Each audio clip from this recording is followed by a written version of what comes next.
2026 বিশ্বকাপকে সামনে রেখে জার্মানির 26 সদস্যের দল ঘোষণা করেছে জুলিয়ান নাগেলসম্যান। এই স্কোয়াডের সবচেয়ে বড় চমক হল 40 বছর বয়সী কিংবদন্তি গোলরক্ষক ম্যানুয়েল নয়ারের প্রত্যাবর্তন। ইউরো 2024-এর পর অবসর নিলেও 2026 বিশ্বকাপে জার্মানির প্রথম গোলরক্ষক হিসেবে তিনি দলে ফিরেছেন। দলের বাকি সদস্যরা হলেন Oliver Baumann, Alexander Nubel, Kimmich, Antonio Rudiger, Jonathan Tah, Nico Schlotterbeck, Waldemar Anton, David Raum, Malick Thiaw, Nathaniel Brown, Jamal Musiala, Florian ভিড্রোজ, Leon Goretzka, Pascal Gross, Aleksandar Pavlovic, Angelo Stiller, Felix Nmecha, Nadiem Amiri, Jamie Leweling, Lennart Karl, Leroy Sane, Kai Havertz, Deniz Undav, Maximilian Beier, Nick Woltemade. 2014 সালে ব্রাজিলের মাটিতে বিশ্ব champion হওয়ার পর 2018 এবং 2022 বিশ্বকাপে জার্মানির পারফরম্যান্স ছিল তাদের ফুটবল ইতিহাসের সবচেয়ে অন্ধকার অধ্যায়। মেক্সিকো, দক্ষিণ কোরিয়া কিংবা জাপানের মতো আপাত দৃষ্টিতে পুচকে দলগুলোর কাছে হোঁচট খেয়ে টানা 2 আসরে গ্রুপ পর্ব থেকেই বিদায় নিতে হয়েছিল 4 বারের বিশ্বজয়ীদের।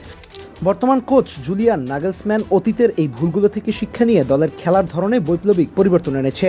এবার জার্মানির ডাগআউটে কোনো পুরনো ফর্মুলার অন্ধ অনুকরণ নেই, আছে আধুনিক ফুটবলের বাস্তবসম্মত রূপরেখা। আর এই জার্মানিকে অনেকেই আসন্ন বিশ্বকাপের অন্যতম ফেভারিট একটি দল হিসেবে দেখছেন। বিশ্ব চ্যাম্পিয়ন হওয়ার পরের 2টা বিশ্বকাপে জার্মানি এতটা খারাপ করলো কেন তা নিয়ে অনেক আলোচনা হয়েছে, যার মধ্যে 3টা কারণ একেবারে স্পষ্ট।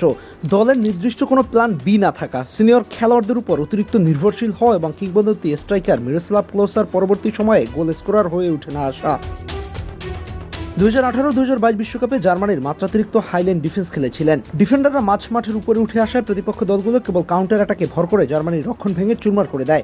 তাছাড়া প্রতিপক্ষ যখন নিজেদের ডিবক্সের ভেতর লো ব্লক করে রেখেছে, জার্মানির অনর্থক বল পজিশন ধরে রেখেও সেই দেয়াল ভাঙার কোনো বিকল্প রণকৌশল তৈরি করতে পারেনি। মিরোস্লাভ ক্লোসার অবসরের পর বক্সে গোল করার মতো কোনো বিশ্বমানের ফিনিশার ছিল না। 2022 বিশ্বকাপে জার্মানির সবচেয়ে বেশি গোল করার সুযোগ তৈরি করেও কেবল ফিনিশিংয়ের অভাবে বাদ পড়ে। তবে নাগেলসম্যানের সময় এসে আগের সেই ভুলগুলো পুনরায় করতে রাজি নয় জার্মানি। নাগেলসম্যানের দলের মূল চালিকা শক্তি হবে ইউলসিয়ালার ডাবল ডায়মন্ড, অর্থাৎ জামাল মুসিওয়ালা এবং ফ্লোরিয়ান ভিড্রোজের জুটি। নাগেলসম্যান এই 2 তরুণ ফুটবলারকে ফ্রি রোল দিয়ে সেন্টার ডায়মন্ড পজিশনে খেলাচ্ছেন। সেই সাথে 18 বছর বয়সী লেনার্ড কালের মতো তরুণ তুর্কিকে গতির ঝড় যে কোনো সময় প্রতিপক্ষের বুকে আগুন ধরাতে পারে। মিডফিল্ডে স্ট্রিলার, গ্রোস কিংবা পাবলোভিচদের মতো মডার্ন ডে ফুটবলার অনেক ইফেক্টিভ হবে। যদিও নাম্বার 9 পজিশনে ওয়ার্ল্ড ক্লাস কেউই না থাকা জার্মানির জন্য অস্বস্তিদায়ক হতে পারে, কিন্তু ভিড্রোস, মুসিওলা বা কার্ডের গোল স্কোরিং ক্ষমতা জার্মানিকে এগিয়ে রাখবে অন্যদের চেয়ে। চ্যাম্পিয়ন দল হিসেবে পরপর 2 বিশ্বকাপে গ্রুপ পর্ব থেকে বাদ যাওয়ার লজ্জা সবকিছুকে ছাড়িয়ে যায়। জার্মানি সেসব দিন পার করলেও ক্ষতটা কাটিয়ে উঠতে পারেনি এখনও। তবে নাগেলসম্যানের সামনে সুযোগ রয়েছে ভালো কিছু উপহার দেওয়ার, আর এখন পর্যন্ত সব তথ্য উপাত্ত বলে এবারে জার্মানি তাই করতে যাচ্ছে।